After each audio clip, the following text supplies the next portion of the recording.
भला हुआ मेरी माला टूट गई, मैं राम भजन से छूटी। भला हुआ मेरी माला टूट गई, मैं राम भजन से छूटी। मेरे सिर से टली बला, भला हुआ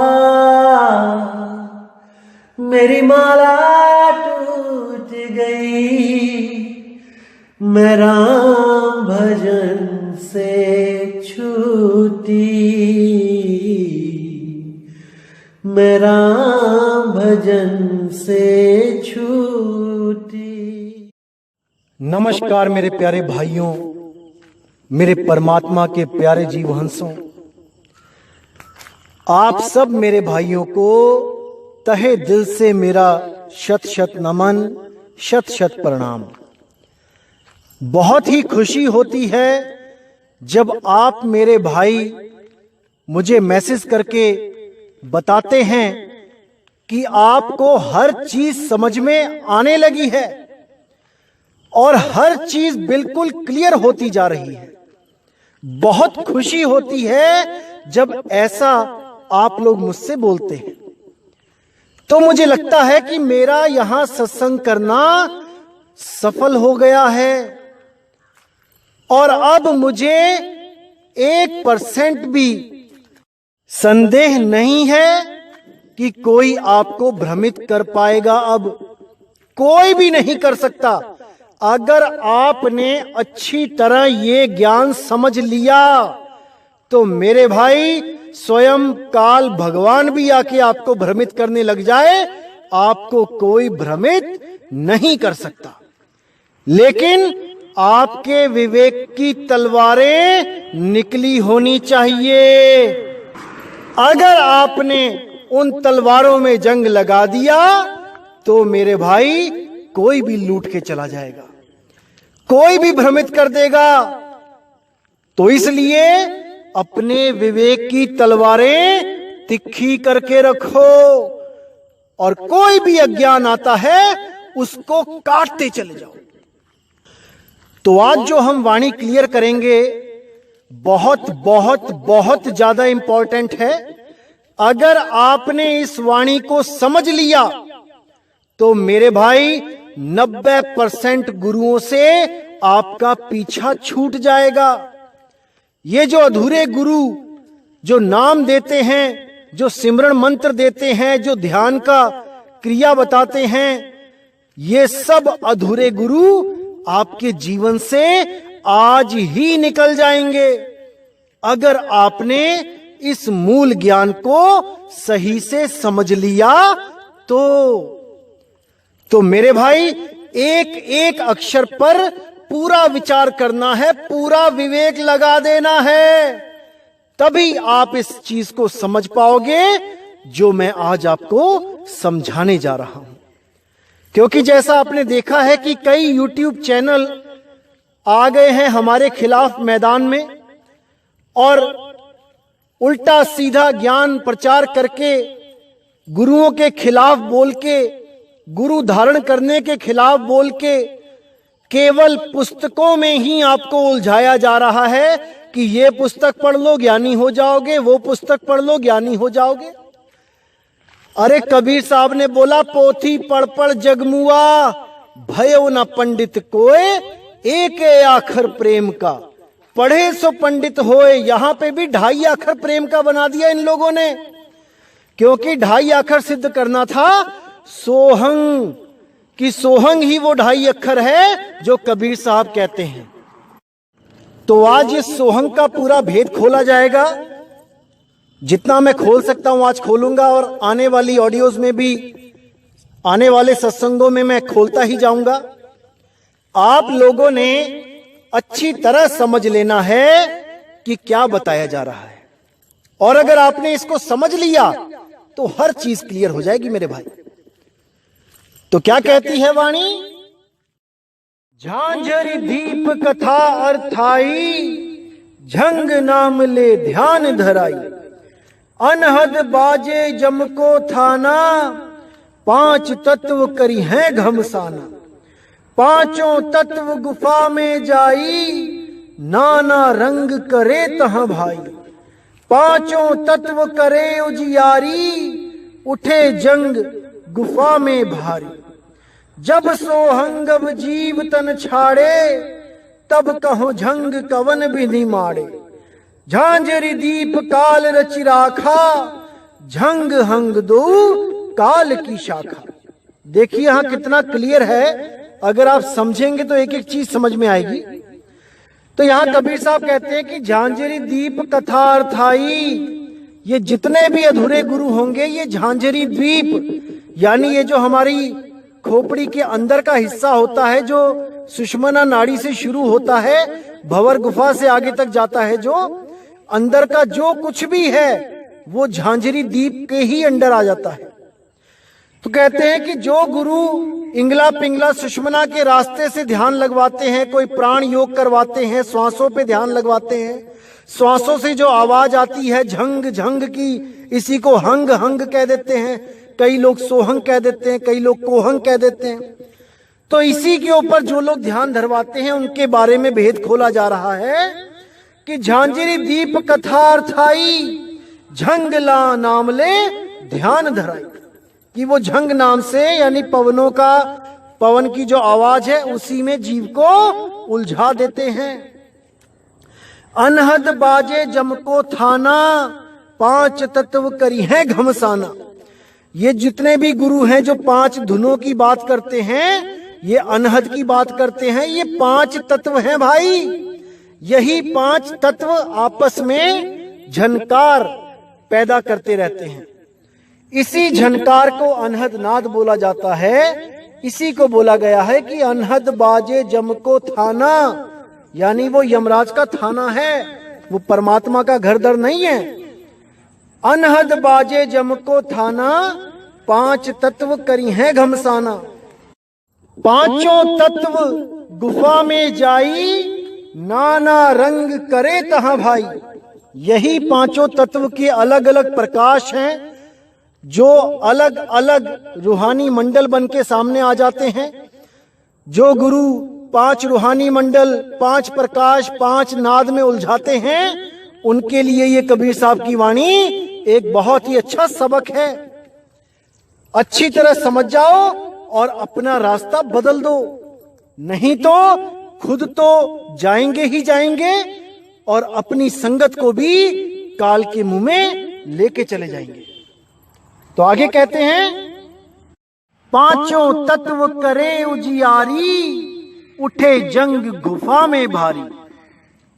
तो कहते हैं कि वहां पर पांचों तत्व इतना उजियारा कर देते हैं कि जीव को लगता है कि मुझे परमात्मा ही मिल गया। उस प्रकाश को देख के ऐसा भ्रमित हो जाता है, और वहां पर जो झंग यानी कि वायु की जो आवाज हो रही है, पवन की जो आवाज हो रही है, झंग कह लो, हंग कह लो, एक ही बात है, सोहंग कह लो, कोहंग कह लो, जैसा गुरु आपको नाम देगा वैसी ही धुन उन श्वासों में सुनने लग जाती है। ये सब मन की ही कल्पनाएं हैं। तो इसीलिए बोला, उठे जंग गुफा में भारी। वहां पर बहुत ज्यादा आवाज हो जाती है सोहंग सोहंग की, और ऐसे लगता है कोई बोल रहा है, जबकि वो आवाज पवन की ही होती है। हमारी अपनी ही श्वासों की आवाज को सुन के हमारी सुरती भ्रमित हो जाती है और सोचती है ये वही शब्द है जिसके बारे में कबीर साहब हमें समझाते हैं। और ऐसे भी लोग मिलेंगे आपको जो ये बोलेंगे कि सोहंग ही सत्य कबीर है, यानी ये सोहंग सोहंग की जो धुन है यही कबीर है, जबकि ये केवल एक तत्व है, तत्व से ज्यादा कुछ नहीं है, जो एक दिन नाश हो जाएगा, खत्म हो जाएगा। इसीलिए मेरे भाई, अगर कोई आपको भ्रमित करता है कि सोहंग का ही जाप जपना है, सोहंग का अजपा जाप करना है। कबीर साहब सोहंग का अजपा जाप करने के लिए कहते हैं। कबीर साहब ने निज नाम सोहंग ही बताया है। जीव का निज नाम सोहंग है, परमात्मा का नाम नहीं जपना है, परमात्मा का नाम नहीं लेना है। सार नाम हमारा निज नाम नहीं है, हमारा निज नाम सोहंग है। अगर ऐसी बातें कोई भी करता है तो समझ जाना मेरे भाई, वो अज्ञानी काल का दूत ही है, जो आपको भ्रमित करने आया है केवल किताबें पढ़ के। क्योंकि उसको सोहंग लिखा तो दिखाई दे गया, लेकिन सोहंग के भेद को वो नहीं जान पाया। इसीलिए साहिब आगे कहते हैं, जब सोहंगम जीव तन छाड़े, तब कहूं झंग कवन विधि माड़े। झांझर दीप काल रचि राखा, हंग झंग दो काल की शाखा। ये झंग और हंग दोनों ही काल की शाखा हैं, ये दोनों ही खत्म हो जाते हैं, ये शब्द नहीं है।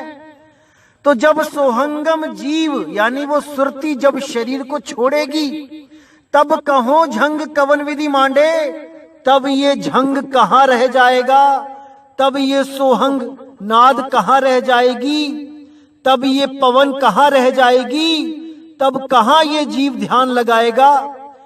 कोई नहीं विचार कर रहा, सबके सब श्वासों में ही उलझे पड़े हैं, श्वासों के अजपा जाप में ही उलझे पड़े हैं। ये भी नहीं सोचते कि जिस दिन ये श्वास खत्म हो जाएगी तो क्या शब्द भी खत्म हो जाएगा। अभी तो इस सोहंग अजपा जाप को, श्वासों की धुन को शब्द मान के बैठ गए हैं, क्योंकि जीवित हैं, सांस चल रही है, दिन रात चल रही है। लेकिन जब ये खत्म होगी तब क्या करोगे मेरे भाई? तब कोई सोहंग काम नहीं आएगा, तब कोई कोहंग ओहंग वोहंग काम नहीं आएगा। केवल और केवल सार शब्द काम आएगा, सतपुरुष का नाम काम आएगा। और जो लोग ये सोच के बैठे हैं कि सोहंग श्वासों का अजपा जाप ही हमारा निज नाम है, तो मेरे भाई अभी निज नाम की तुम्हें ABCD भी नहीं पता। अरे सत्य स्वरूपी नाम साहिब का, सो निज नाम हमारा। जो परमात्मा का नाम है वो हमारा निज नाम है, सोहंग हमारा निज नाम नहीं है। सोहंग तो भूल है, भूल की अवस्था को सोहंग बोला गया है। परमात्मा कभी भूल नहीं करता, परमात्मा का निज नाम ही हमारा निज नाम है। उसको जानकर ही हम जन्म मरण से मुक्त होंगे। समझ जाओ मेरे भाइयों, इसको समझ जाओ। इसीलिए साहिब ने एक वाणी में और बोला है, आइए देखते हैं क्या कहती है वाणी। सोई संत सतगुरु सुखदासा, अजर पुरुष जहां अजर प्रकाशा। अनंत कोट जाको पार न पावे, को अस दूसर गुरु कहा। कहते हैं सोई संत सतगुरु सुखदासा, वही संत सतगुरु सुख देने वाला है, जिसको उस अजर अमर अविनाशी निअक्षर शब्द गुरु का भेद प्राप्त है। जिसके पास भेद नहीं है, वो केवल और केवल आपका जीवन बर्बाद करने के लिए ही आपके जीवन में आया है। इस चीज को अच्छी तरह समझ लो मेरे भाइयों, क्योंकि यही आखिरी जन्म है। अगर इस जन्म में सतगुरु नहीं खोजा तो मेरे भाई युगों युगों तक 84 में भटकना पड़ेगा। इसलिए पूरा विवेक लगा दो, पूरा विचार कर लो कि आखिर करना क्या है। तो कहते अनंत कोट जाको पार न पावे, को अस दूसर गुरु कहा। अनंत कोट देवी देवता गण गंधर्व ऋषि मुनि पीर पैगंबर उसका पार नहीं पा सके, तो ये दूसरे जो गुरु कहाने वाले हैं ये हमें क्या बताएंगे? जो उस भेद को नहीं जानते ये भी कुछ नहीं बता पाएंगे। हम तुम नारी पुरुष सब माही, जहां है सोहंग तहां हम नाही। इस लाइन को अच्छी तरह समझ लो मेरे भाइयों, अच्छी तरह समझ लो। इस लाइन को अगर आपने समझ लिया तो आप एकदम निर्णय कर पाओगे कि सोहंग वो शब्द नहीं है जो कबीर साहब हमें बताने आए थे, कदापि नहीं है। अब क्या कहते हैं, हम तुम नारी पुरुष सब माही, हे धर्मदास मैं और तुम, यानी हम तुम हर नारी और हर पुरुष में हैं। किस स्वरूप में हैं? उस आत्म स्वरूप में, उस शब्द स्वरूप में तुम और मैं, हम दोनों ही हर आत्म स्वरूप में हैं, क्योंकि हम सबका स्वरूप एक है, एक सा ही है। केवल बाहर से देखने में अलग अलग शक्लें, अलग अलग शरीर दिखाई देते हैं, अलग अलग अंग दिखाई देते हैं, लेकिन आत्म स्वरूप हम सबका एक सा ही है। और सोहंग नहीं है वो। सोहंग के लिए तो साफ बोल दिया, जहां है सोहंग तहां हम नहीं। जहां पर भी कोई सोहंग के साथ ये दिल लगा के बैठा हुआ है, ये मन लगा के बैठा हुआ है, सोहंग का जाप जप रहा है, कबीर साहब कहते वहां मैं कदापि नहीं हूं और ना ही मैं वहां पर उसकी कोई मदद करूंगा। जितने भी ये सोहंग के पुजारी हैं, ये सब कान खोल के इस वाणी को समझ लो, ताकि खुद भी भ्रमित ना हो और दूसरों को भी ना करो। ये किताबें पढ़ पढ़ के, सोहंग अक्षर देख देख के प्रमाणित कर दिया कि सोहंग ही वो नाम है। कोई मुंह से जपने लगा सोहंग सोहंग सोहंग, कोई मन में जपने लगा सोहंग सोहंग, कोई कान बंद करके श्वासों पे धुन लगा के सुनने लग गया सोहंग सोहंग, कोई आती जाती श्वासों पे जपने लग गया सोहंग सोहंग। अरे मेरे भाई, ये सब ही काल के नाम हैं, ये सब ही अज्ञान है। जो कबीर साहब का सोहंग है वो कुछ और है, वो ये सोहंग नहीं है। उसी लिए बोला साहिब ने, सोहंग सत्य कबीर, जो तू सो मैं। तो कबीर साहब का स्वरूप है शब्द स्वरूप, निअक्षर स्वरूप, ना कि ये श्वासों वाला सोहंग। तो इसको अच्छी तरह समझ लो मेरे भाइयों, अभी समय है। अगर ये समय निकल गया फिर आपको दोबारा मौका नहीं मिलेगा, नहीं मिलेगा। तो इसीलिए साहिब कहते हैं, जो जन होंगे जोहरी रत्न लेंगे बिलगाए, सोहंग सोहंग जपी मुआ मिथ्या जन्म गवाए। ये सोहंग सोहंग जपी मुआ, ये जपने का नाम नहीं है, ये जपने से कुछ नहीं होगा। जितना मर्जी सोहंग सोहंग कर लो, कुछ नहीं मिलेगा। सोहंग नाम है उस निज अवस्था को बूझने का, उसको समझने का नाम सोहंग है, ना कि श्वासों पे सोहंग सोहंग रटने को सोहंग कहते हैं। ये तो वेदों पुराणों का सार है मेरे भाई, ये कबीर साहिब का सार नहीं है। आप शिव सूर्योदय पढ़िए भगवान शिव शंकर की, उसमें सोहंग का ज्ञान दिया जा रहा है पार्वती को। आप पुराण पढ़िए, शिव महापुराण पढ़िए, उसमें भी सोहंग का जिक्र है। आप गरुड़ पुराण पढ़िए, उसमें भी सोहंग का जिक्र है, और भी कई पुराणों में सोहंग का जिक्र है। तो अगर ये सोहंग का भेद सबके पास है, फिर कबीर साहब की जरूरत क्या पड़ी हमें, जो उन्हें यहां आना पड़ा। जब सारे देवी देवताओं के पास सोहंग का जाप है तो ठीक है, वो हमारे गुरु भाई हुए, फिर हम उनसे क्यों कहते हैं, नफरत करते हैं, लोगों को मना करते हैं ये कबीरपंथी कि वहां मत जाओ, मंदिरों में मत जाओ। अरे तुम भी तो वही नाम जप रहे हो जो शंकर जी ने पार्वती को दिया है, जो विष्णु जी ने गरुड़ को दिया है, तुमने अलग क्या कर दिया। तो इसी तरह ये कबीरपंथी खुद तो काल का नाम जपते ही हैं और दूसरों को काल से छुड़ाने का दावा करते हैं। ऐसे काल के दूतों से सावधान रहना मेरे भाई, सावधान। जो भी आदमी, जो भी गुरु, कोई भी सोहंग नाम दे, वहीं से उठ के किनारे से निकल जाना। जो भी सोहम का नाम जपवाए श्वासों में ध्यान लगाने को बोले, साइड से निकल जाना, गलती से भी मत फंस जाना उन लोगों के पास मेरे भाई, अनमोल जन्म बर्बाद कर देंगे तुम्हारा। अच्छी तरह समझ लो इसको। तो आगे साहिब कहते हैं, ताही खसम चीन्हे नर लोई, तन धर प्रगटे पुरुष न होई। अकह अमान, यहां पे अनाम होगा, गलती से मां आगे कर दिया, ना पीछे है, इसको सही कर लेना है। अकह अनाम पुरुष जब रहेऊ, नाम नियक्षर तासो भयऊ। यहां बिल्कुल क्लियर कर दिया साहिब ने कि ताही खसम चीन्हे नर लोई, केवल उसको खसम जान के चीनना है। नर लोई यानी आदमी और औरतों को बोल रहे हैं, भक्तों को बोल रहे हैं कि पुरुष यानी परमात्मा केवल वो है, खसम वही है। तन धर प्रगटे पुरुष ना होई, जो मां के गर्भ से तन धारण करके आ गया इस दुनिया में, वो पुरुष परमात्मा नहीं है, नहीं है, नहीं है। और ना ही उस शरीर के अंदर पुरुष विराजमान है। बिल्कुल इस गलत फहमी से निकल जाओ मेरे भाइयों कि परमात्मा हमारे शरीर के अंदर है।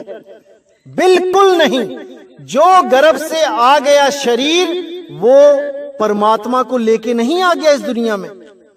परमात्मा अडोल है, अबोल है, अनंत है।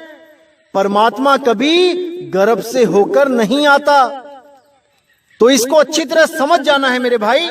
आगे क्या कहती है वाणी, अकह अनाम पुरुष जब रहेऊ, नाम नियक्षर तासो भयऊ।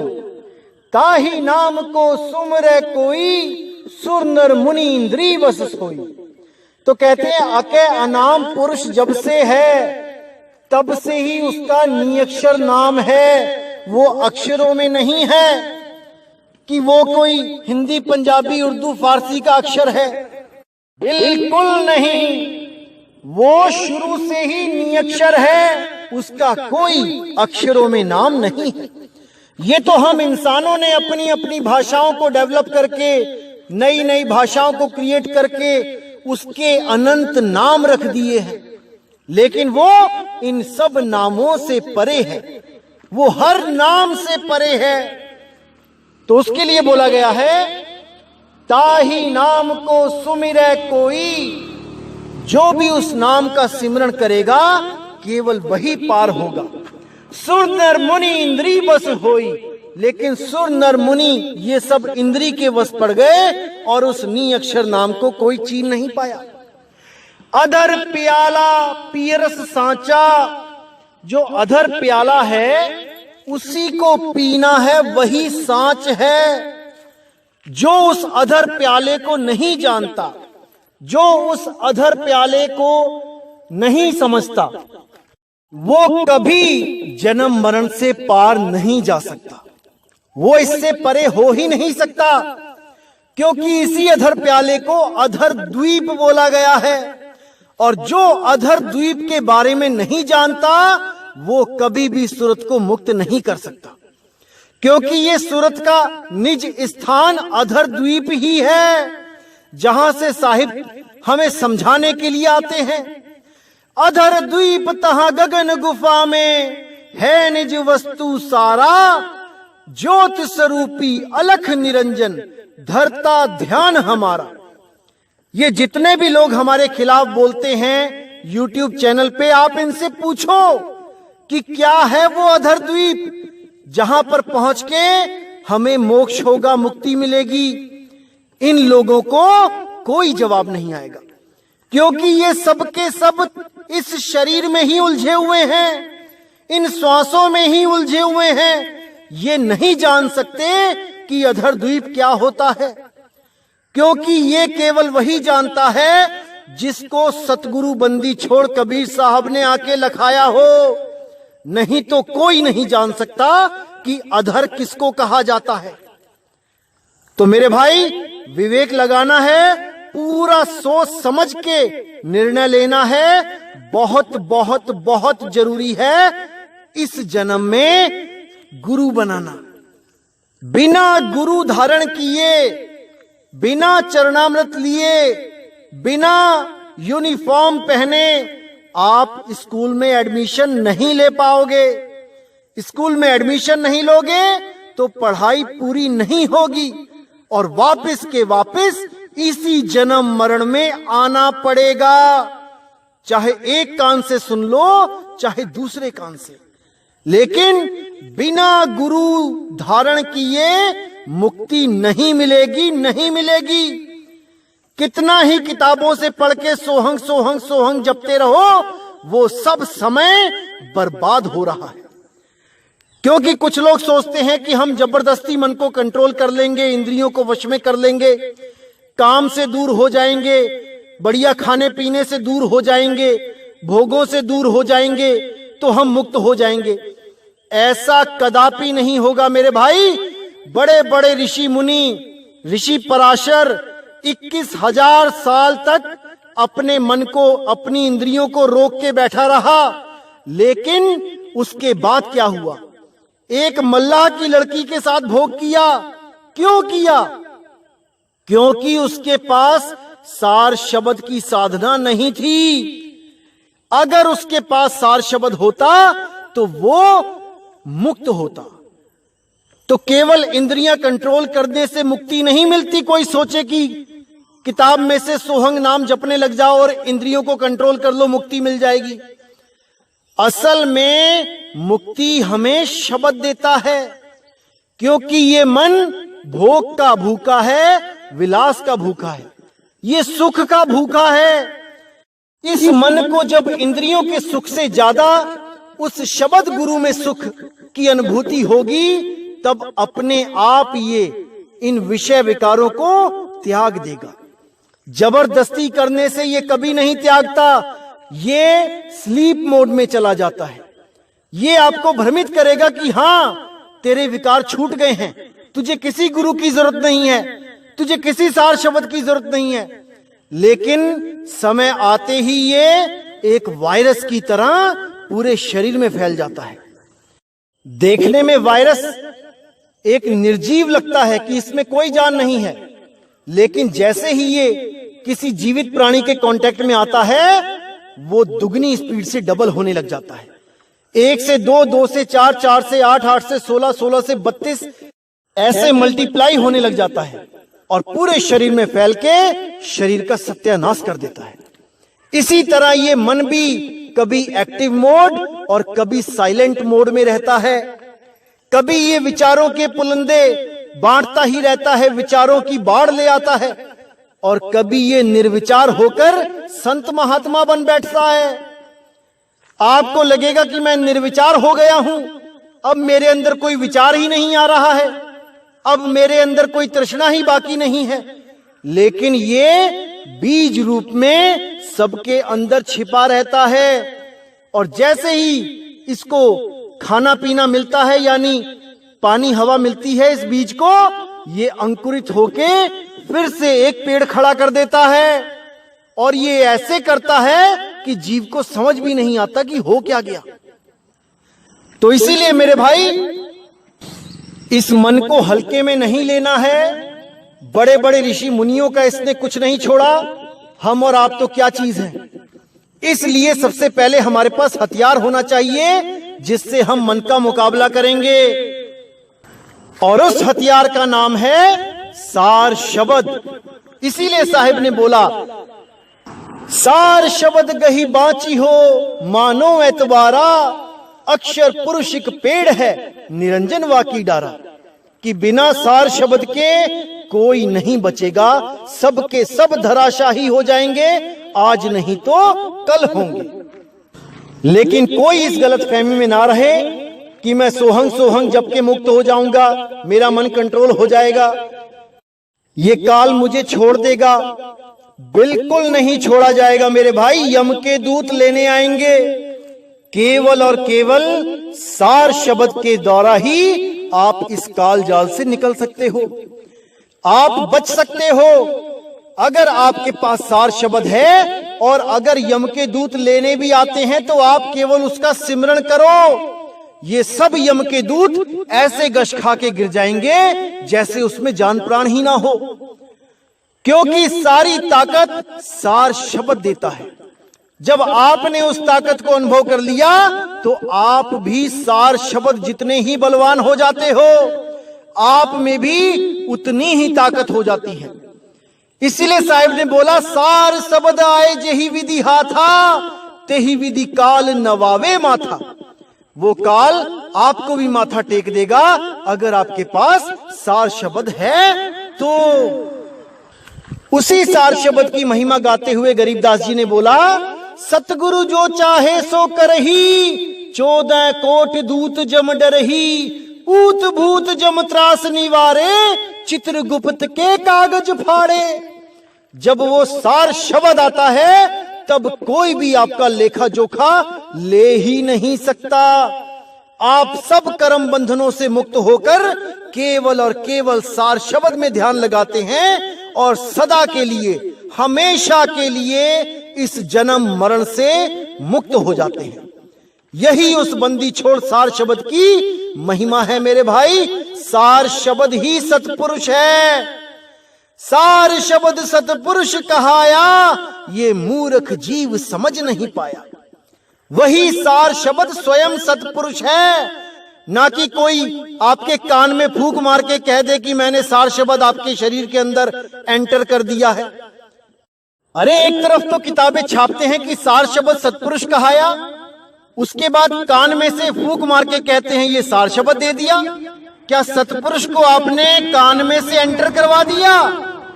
क्या आपने सतपुरुष को, जो सतलोक में बैठा है आपका सतपुरुष, उसको उठा के मुंह के रास्ते से शिष्य के कान में एंटर करवा दिया? वाह मेरे ज्ञानी गुरुओं, वाह, आप लोगों का कोई जवाब नहीं। ऐसे भ्रमित कर देते हो जीवों को कि ले रबदाना। कोई नहीं बचा सकता उन जीवों को जिनको आप जैसे गुरु मिल जाएं। तो मेरे भाई एक एक चीज को अच्छी तरह समझना है और विचार करना है, क्योंकि ये जीव आपका है, कल्याण आपने ही करना है। किसी के पीछे ऐसे ही नहीं लग जाना कि कहीं पे संगत 1 करोड़ 2 करोड़ है तो वो सतगुरु ही होगा। बिल्कुल नहीं। हर चीज को, हर पहलू को बहुत अच्छे ढंग से समझो, विचार करो, तब निर्णय लो कि हमने अपनी आत्मा का कल्याण कैसे करना है, हमने अपने जीव को किसके हाथों में देना है, किस गुरु की शरण में जाना है। तब मेरे भाई आपके जीव का कल्याण होगा। अन्यथा जैसे आए वैसे ही बेरंग लिफाफे की तरह वापस चले जाओगे। इसलिए जल्दबाजी तो बिल्कुल नहीं करनी है कहीं भी जुड़ने में, और पूरी खोजबीन करनी है कि असल में मूल ज्ञान है क्या। क्योंकि बिना मूल ज्ञान के उस मूल परमात्मा को, उस मूल शब्द को कोई प्राप्त नहीं कर सकता, कोई नहीं कर सकता। तो इसी के साथ दोस्तों, मेरे भाइयों, ये सत्संग में यही समाप्त करता हूं। और जो लोग हमारे खिलाफ आते हैं, आप उनको अच्छी तरह समझो, उनको भी समझाने की कोशिश करो कि कहां पे वो लोग गलती कर रहे हैं। वाणियां वो भी दिखाएंगे, ऐसा नहीं कि वाणियां नहीं दिखाएंगे, लेकिन मैंने पहले बताया था कि वाणियां बहुत प्रकार की, बहुत सी वाणियां होती हैं, अलग अलग लेवल की वाणियां होती हैं। हमारा कल्याण किस लेवल की वाणी से होगा ये हमने निर्णय करना होता है। 10वीं क्लास के बच्चे को 5वीं क्लास की किताब पढ़ाओ और कहो कि ये भी एक सिलेबस है, तो है वो सिलेबस, मना नहीं है, लेकिन वो सिलेबस छोटी क्लासों का है, हमारा नहीं है। इसीलिए मेरे भाइयों, जो आपको ज्ञान बताया जा रहा है, ये सबसे हाई सिलेबस, मूल ज्ञान समझाया जा रहा है, जो जाप अजाप अनहद सबसे परे का ज्ञान है। इस ज्ञान को समझने के बाद आपकी सुरती को कोई भटका नहीं सकता, कहीं नहीं भटक सकती, केवल और केवल शब्द गुरु में लीन होगी। इसलिए मेरे भाई, पूरा विचार करना है, विवेक लगाना है। तो इसी के साथ मैं सत्संग समाप्त करता हूं। जय गुरु बंदी छोड़ वैराग साहिब, जय गुरु बंदी छोड़ साधु शरण साहिब, जय जय गुरु बंदी छोड़, बाबा मदन साहिब, बाबा नानक साहिब, बाबा रविदास जी, बाबा धर्मदास जी, बाबा गरीब साहिब, बाबा पलटू साहिब, सभी मेरे संतों की सदा ही जय हो। जय जय सतगुरु सत्य कबीर साहिब की सदा ही जय हो, सदा ही जय हो मेरे मालिक की साहिब बंदगी सतनाम। तो आगे साहिब